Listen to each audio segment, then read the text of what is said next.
Safety to order. Lindsay, are there any adjustments to the agenda? Nope, not today.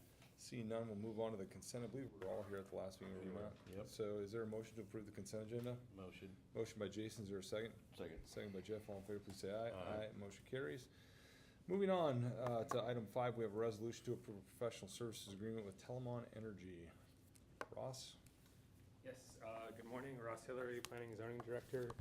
This is a project that I was happy to take over from Megan Vukovic on her departure. In 2023, the Planning Department, along with DPW, concluded a solar summary of city-owned properties. This was alongside Telamon Energy. The city then applied for Department of Energy Efficient and Conservation Block Grant and was awarded vouchers to cover the cost of installation of 2 solar projects. The city would like to continue the relationship with Telamon Energy and enter into a professional service agreement to manage the reporting and installation of those solar projects. The solar would be installed at the Bellariki Park building, and it would be concluded by the end of the year. We also looked at lift station number 1, but we have to have a younger roof structure on the property to install the solar, so still working with Eric on that. The professional service agreement is not to exceed $36,720, and I believe the professional service agreement that was included on the agenda will be like Lindsay was working on updating it with Telamon Energy, so it matched our current form. Happy to answer your questions. Any questions for Ross?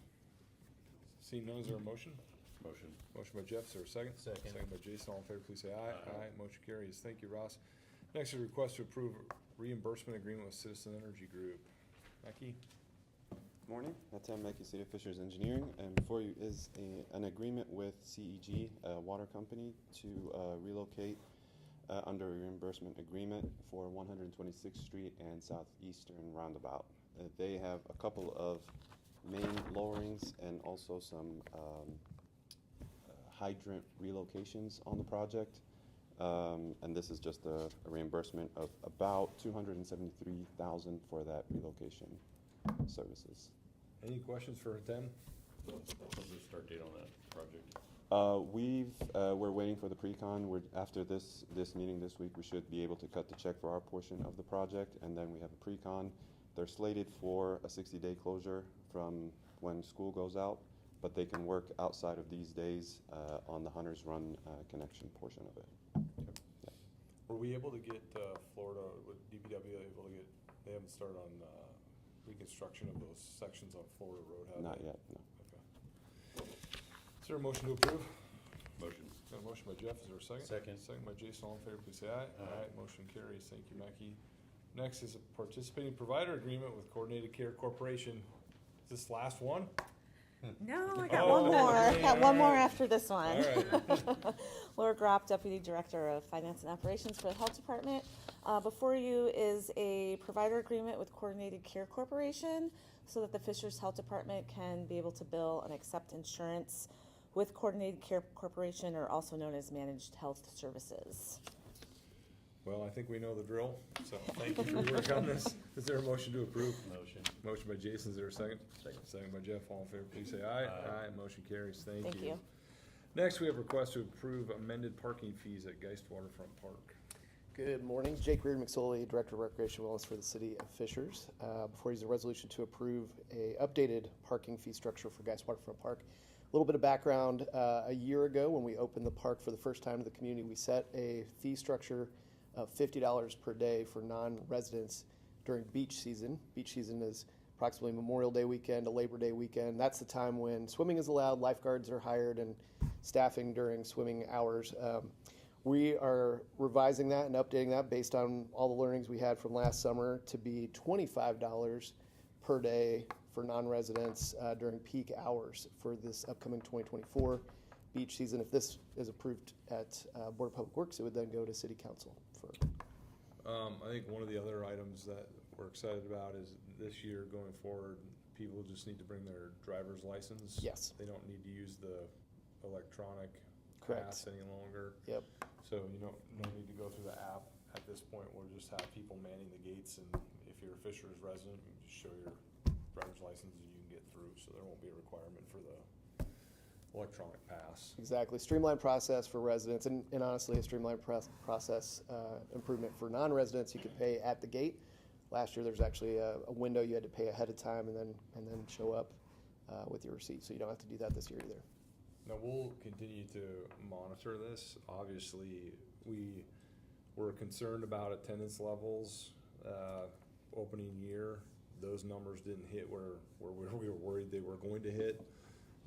This year, we're gonna try it a little differently, and then if we have to adjust accordingly, we will, if for some reason, the population spikes out there and we're not able to manage it from a safety perspective or a parking capacity, but we feel fairly confident that we'll be able to do so, under these circumstances. Do either of you have any questions for Jake? No, thank you. All right, is there a motion? Motion. Motion by Jason, is there a second? Second by Jeff, all in favor, please say aye. Aye. Motion carries. Thank you. Thank you, Jake. Next is request to approve a 96th Street curb cut for Andretti. Good morning, Tim Mackey, City of Fishers Engineering Department, and before you is a request to approve a street curb cut for Andretti along the north side of 96th Street.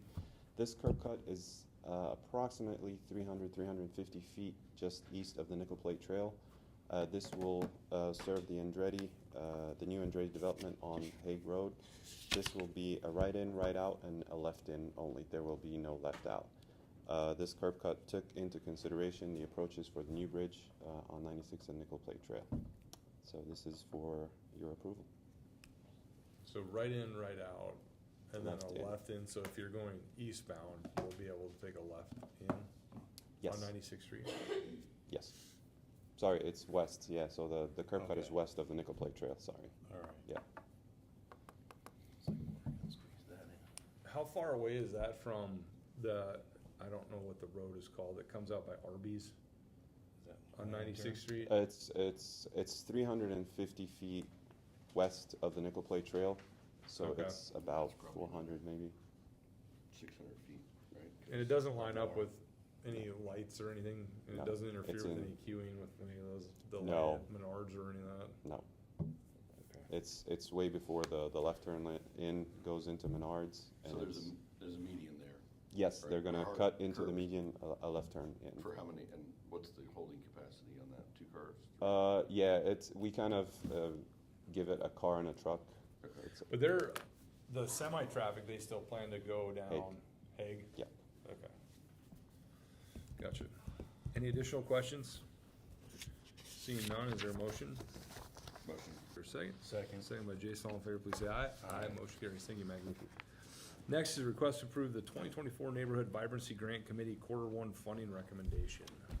Yes, Ross Hillary, Planning and Zoning Director. March 21st, we announced the quarter one winners for the Neighborhood Vibrancy Grant. This first year of this updated program, we received a record high of 37 applicants for quarter one. And the award committee chose 28 of those neighborhoods. That equals out to $399,638.40. Background on this, the city did change this from a 50-50 match to an 80-20 match, also increasing the match allowed to $25,000 in total. Before you is all those 28 neighborhoods. The ones that, there was a couple that the committee decided not to award, and then ones that they wanted more additional information on, we bumped to quarter two. So there's an opportunity for those neighborhoods to continue. Quarter two does close April 30th, and then the review committee will meet May 21st. Happy to answer any questions.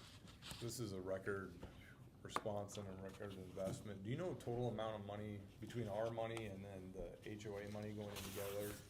What the total investment will be in the neighborhoods? I have a great spreadsheet that I don't have in front of me, Okay. but yeah, it was immense. Yeah, that's exciting to see that much investment in our neighborhoods. And can you give examples, just some of the projects people are working on? Yeah, there's some like fun, sexy ones, and some ones that are very much needed. So I highlighted a couple. Berkeley Ridge, these are your ones that did the max 25,000.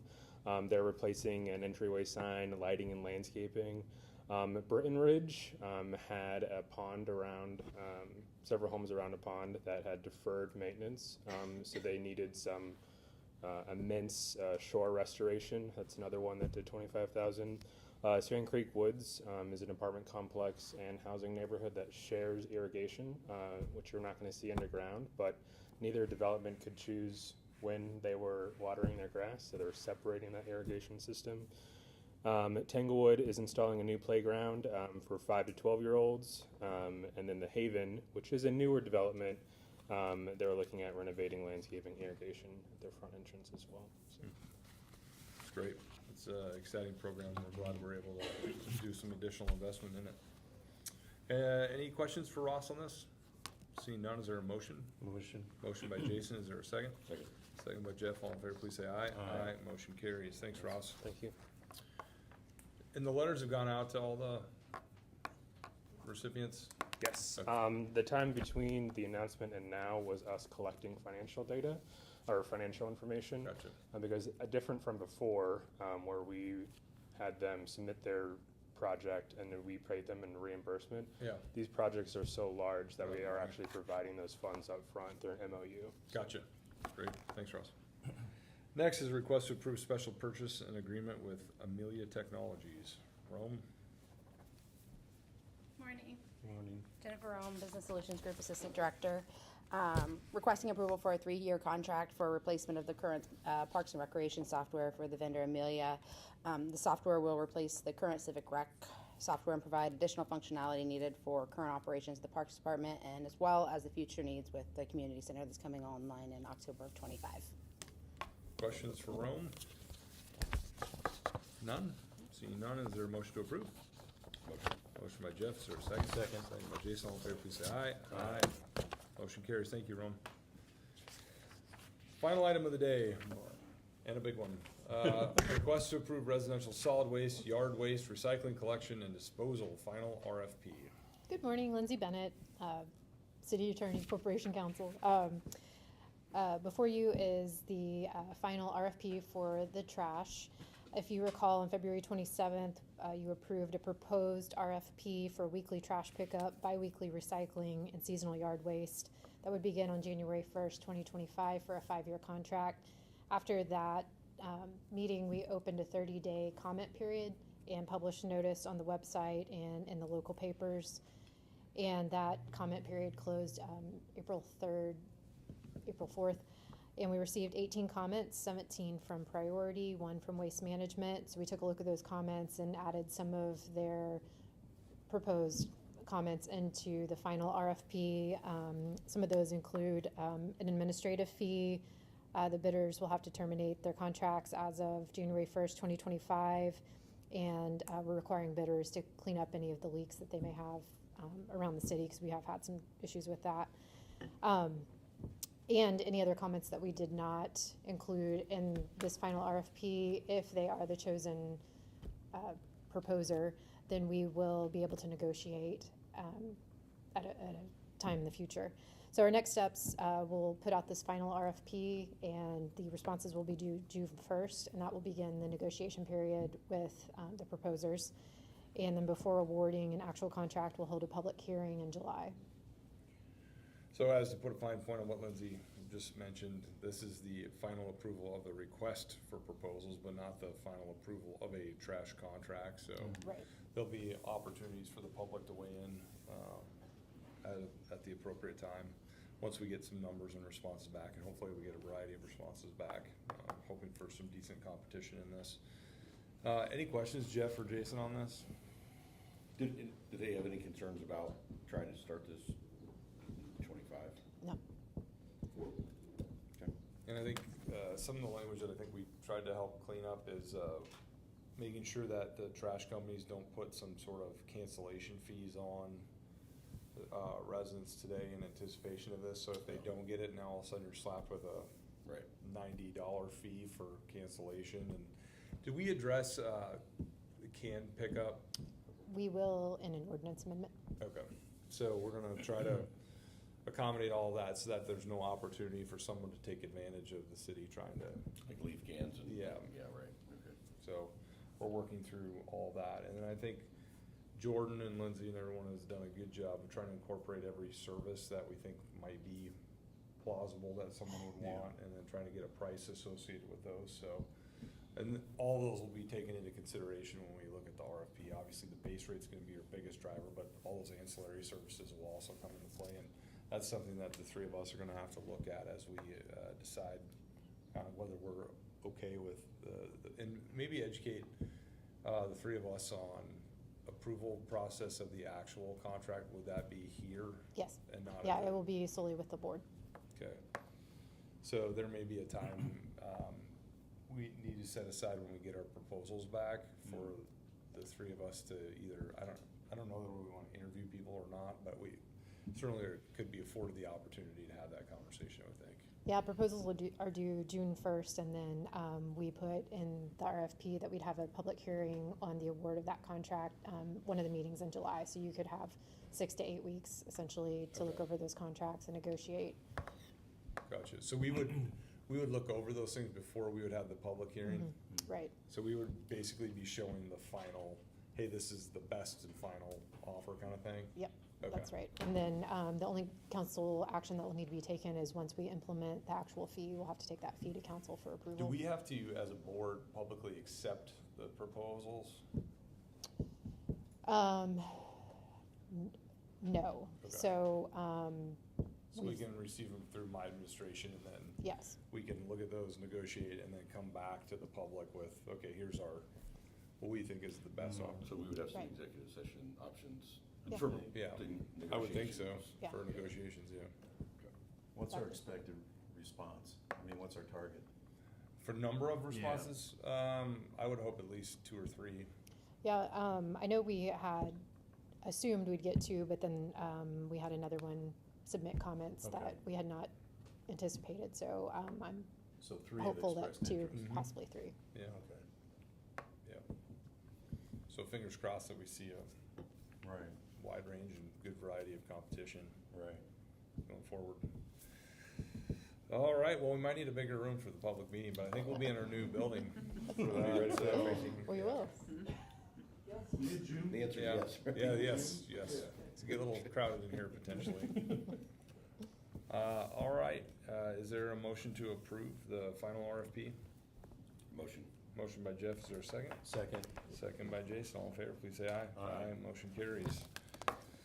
Since there's no unfinished or new business, is there a motion to adjourn? Motion to adjourn. Got a motion, is there a second? Second. Second, all in favor, please say aye. Aye. Meeting adjourned.